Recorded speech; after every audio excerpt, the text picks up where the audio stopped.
Hey, what's going on? This is the Knicks State of Mind podcast. I'm your host, Quis, joined by my co-host, Inf.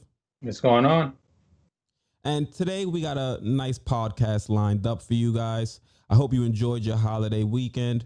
I know we took a little bit of a break, but now we're back. And luckily, we got a lot of content to talk about. There were 3 games that went down. And by the time this is posted, there would have been a 4th game played against the Cavs.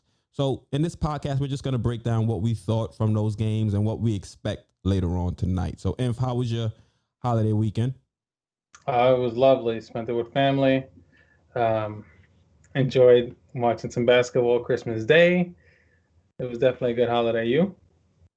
Same. Enjoyed with some family. I got stuck working for a little bit, but you know, persevered. But the Knicks, they kicked it off with a bang. A game we'll get into a little bit later. But let's talk about that season opener in Indiana, where we looked good to start the game, but then things kind of went left in that second half. What were your thoughts on some of the things you saw in that game? So, as expected, we came out fresh off that last preseason win. We came with the right energy. There was some sloppy play in the beginning, but we were still able to get our offense rolling. And as we've been speaking about, our offense is the thing that scared us. But the fact that we came out shooting, getting to the basket easily, making really good shots, RJ was a completely different person in that first half. I was excited. I'm like, oh wow, we're gonna start the season off with a win. Let's go. And then unfortunately, injury strikes us as it should. First game with our luck, and then we saw what happened after. Yeah, things started off pretty good, I would say, offensively. Like you said, there were a lot of sloppy plays and a lot of turnovers. And that's why I was a little bit nervous going into halftime because I saw, you know, we weren't playing the greatest basketball. We were just making a lot of threes. And we was only up by about, I think, 4 or 5 points. And I wouldn't say the Pacers played great basketball either. But in that second half, I think they killed us in the interior. Sabonis, like you said in the podcast before we went live, Sabonis was killing us down low, and even Oladipo came to life. A player I said the Knicks should potentially target maybe for a trade, see how he would perform. You know, coming off that quad injury, and the Pacers they looked.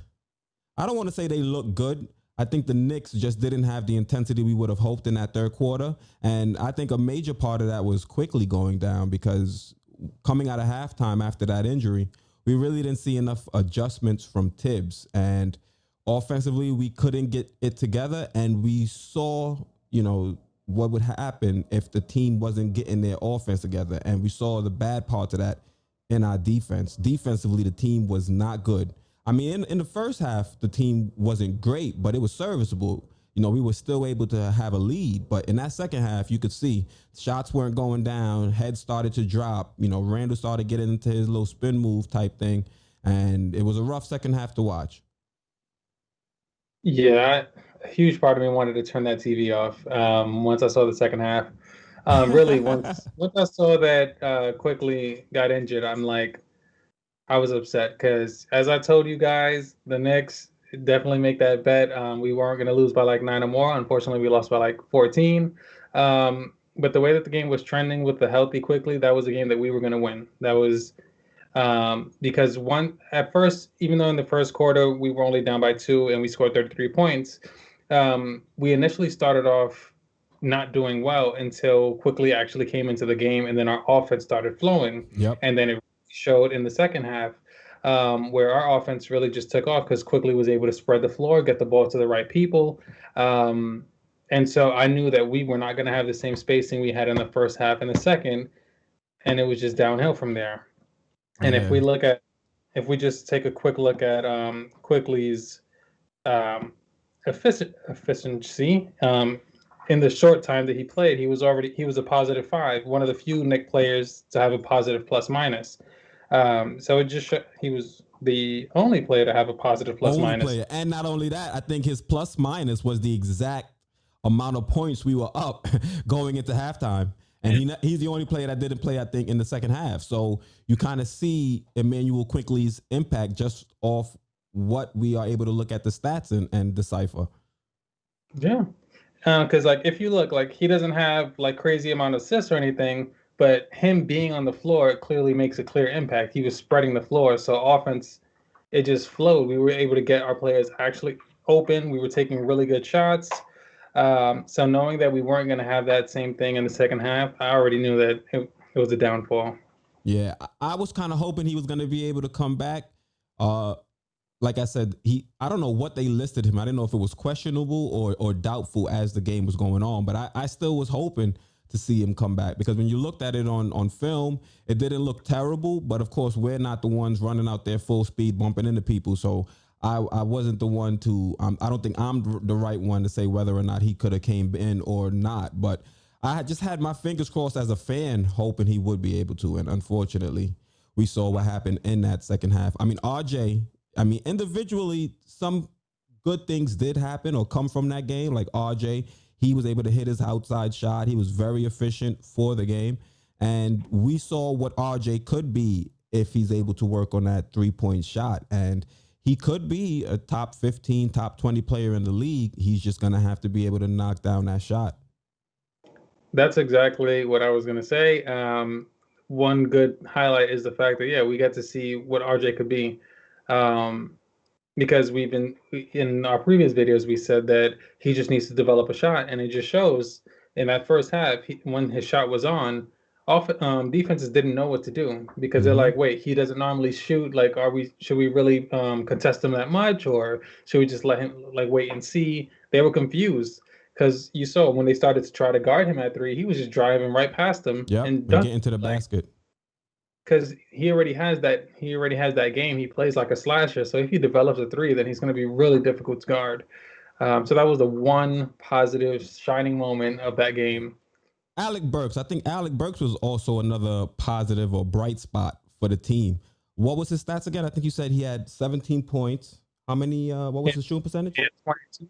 He had 22 points, 4 rebounds, 3 assists, a steal, and a block, and he shot 6 for 12 from the field, 2 for 4 from three.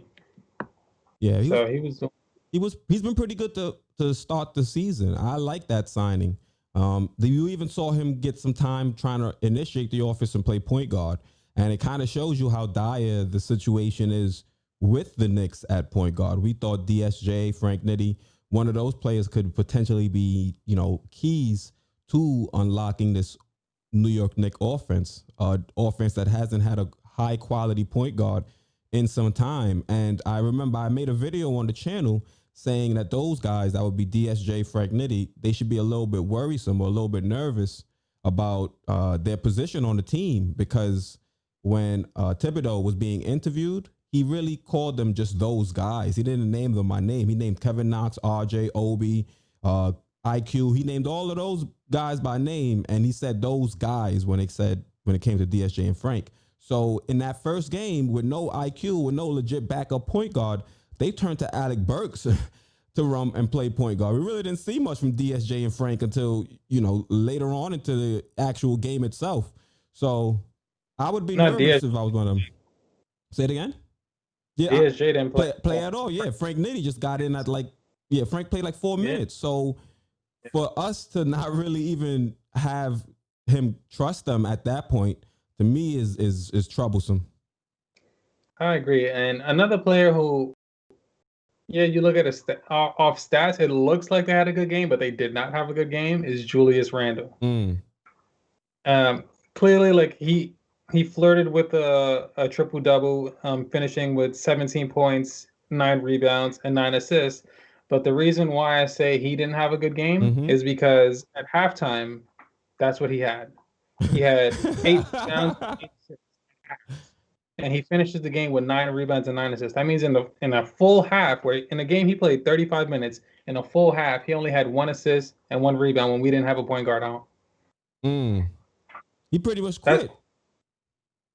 exactly. It's like if you're gonna play point forward and like play good offense, actually passing the ball and trying to get rebounds in the first half. Mm-hmm. If we lose our point guard, play point forward. Like that's what you were doing in the first half, and it was clearly working. Why are you shying away from that? Why are you now doing turnaround shots and posting up two players at once? Like that's not what we was doing to win. So Max. he had a bad game to me because he only played good in the first half, and that's not good enough. Yeah, like I said, once things didn't start going the team's way, you could see they were like, all right, that's it. Time to pack it up. And that's the problem. Hmm. That's something we're going to hope we don't see long term with this team, because that's something the Knicks have in their culture for some time. They just mail it in whenever things don't go their way. Absolutely. Yeah. And we start to lose by 5 points, and then it's over. Take the starters out, put the bench in. Hmm. And that's a little bit of foreshadowing about what we're going to talk about later on in the podcast. But let's move. Uh-huh. Uh-huh.